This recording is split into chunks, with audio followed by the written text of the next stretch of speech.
దైవ మర్మములు. సహోదరుడు భక్త్ సింగ్ గారి అనుభవంలో దేవుడు ఆయనకు బయలుపరిచిన దైవ మర్మములు. మహాగణుడు, మహోన్నతుడును, పరిశుద్ధుడును, నిత్య నివాసియునైన వాడు ఇలాగు సెలవిచ్చుచున్నాడు.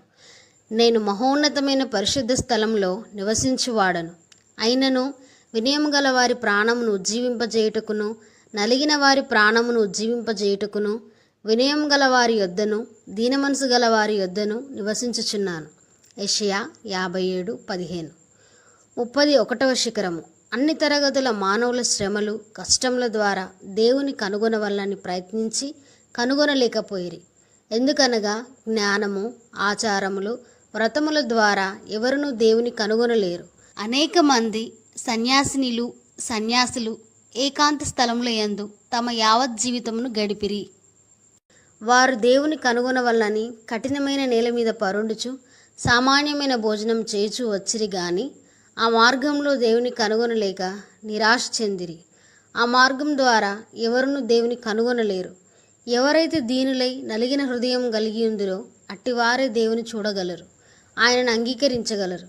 దేవుడు ఉన్నతమును పరిశుద్ధమునునైన స్థలములలోనూ మరియు విరిగి నలిగిన హృదయము, దీనమైన మనస్సును కలిగిన వారి యొద్ద నివసించును. రహస్యం ఇదే.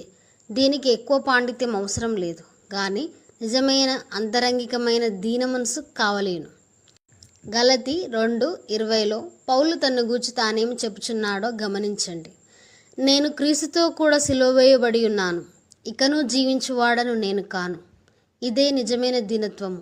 అట్టివారు ప్రతి పరిస్థితిలోనూ ప్రభువా, నా చిత్తము కాదు నీ చిత్తమే నెరవేరును గాక, నా కోరిక ప్రకారం కాదు నీ కోరిక ప్రకారమే కానిమ్ము, నా మార్గం కాదు నీ మార్గంలో నన్ను నడిపింపు అని చెప్పుదురు. చిన్న చిన్న వాటి నిమిత్తము కూడా వారు ఇలాగే ప్రార్థింతురు. దినదినము చనిపోవట ద్వారా మాత్రమే దీనత్వం వచ్చును.